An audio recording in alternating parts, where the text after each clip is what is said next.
قرض کے لیے ایک انتہائی آسان دعا بتانے لگا ہوں، اور اس دعا کے وقت آپ صلی اللہ علیہ وسلم سے ایک شخص نے پوچھا کہ اے اللہ کے رسول، آپ کو دیکھا ہے کہ آپ قرض سے بہت زیادہ پناہ مانگتے ہیں، اس کی کیا وجہ ہے؟ تو آپ صلی اللہ علیہ وسلم نے بڑی عجیب بات ارشاد فرمائی۔ آپ نے فرمایا، جب آدمی مقروض ہوتا ہے تو جب وہ بات کرتا ہے تو جھوٹ بولتا ہے، اور جب وعدہ کرتا ہے تو وعدہ خلافی کرتا ہے۔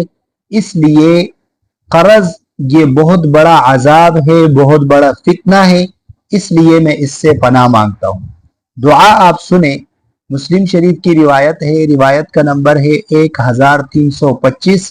حضرت عائشہ رضی اللہ عنہا بیان کرتی ہے کہ آپ صلی اللہ علیہ وسلم اکثر نماز میں یہ دعا مانگا کرتے تھے۔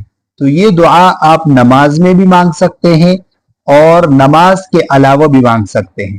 نماز میں اگر آپ نے یہ دعا مانگی ہو تو نفل نمازوں میں بھی یہ دعا مانگ سکتے ہیں، فرض نمازوں میں بھی یہ دعا مانگ سکتے ہیں۔ البتہ نماز میں آپ نے درود شریف کے بعد یہ دعا پڑھنی ہے۔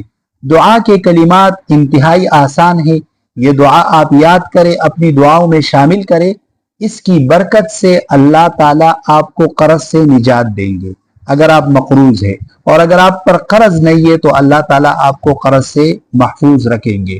دعا کے کلمات یہ ہے، اللہم انی اعوذ بک من عذاب القبر واعوذ بک من فتنة المسیح الدجال واعوذ بک من فتنة المحیا والممات اللہم انی اعوذ بک من المأثم والمغرم۔ دعا کا ترجمہ یہ ہے، اللہم انی اعوذ بک من عذاب القبر، اے اللہ میں آپ سے پناہ مانگتا ہوں عذاب قبر سے، اور پناہ مانگتا ہوں مسیح دجال کے فتنے سے، وَأَعُوذُ بِكَ مِن فِتْنَةِ الْمَحْيَا وَالْمَمَاتِ، موت اور زندگی کے فتنوں سے پناہ مانگتا ہوں۔ اللہم انی اعوذ بک من المأثم، اے اللہ میں پناہ مانگتا ہوں گناہگار ہونے سے، والمغرم اور مقروض ہونے سے۔ تو یہ انتہائی بہترین دعا ہے، اس دعا کو آپ اپنی دعاؤں میں شامل کر لیں۔